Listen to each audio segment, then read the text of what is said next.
Hi everyone, my name is John McCullough. I'm the account manager for DuPont Pioneer, based out of Winnipeg, looking after the eastern side of Manitoba. And I'm here to introduce Mark Hutlett Seeds' 10th weekly update. I'm standing in a field just south of Niverville, Manitoba of Y61s that were solid seeded on 10-inch row spacing. Crop is coming along very well, and today we want to talk about sort of where we're at as far as staging and what are some of the things we want to be thinking about over the next 3 weeks as we progress. Okay, I pulled a plant in the field here, and basically when I'm looking at how to stage this plant at this time, I'm looking at pod development, and I'm looking at the progression of flowering. So I know that this plant's in the R4 stage by looking at the top 4 nodes and seeing a pod that's greater than 3/4 of an inch in size.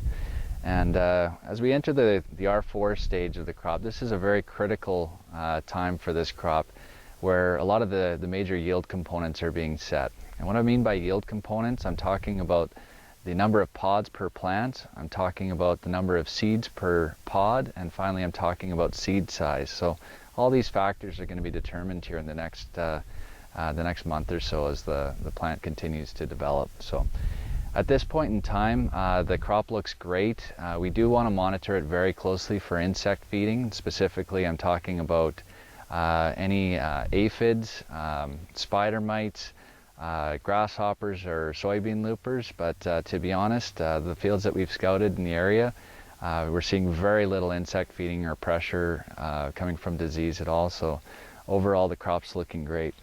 The one thing that we did want to point out is we are seeing a little bit of sun scald in some of the fields. So you'll see here where the leaf was flipped over and facing the sun, we are seeing some browning.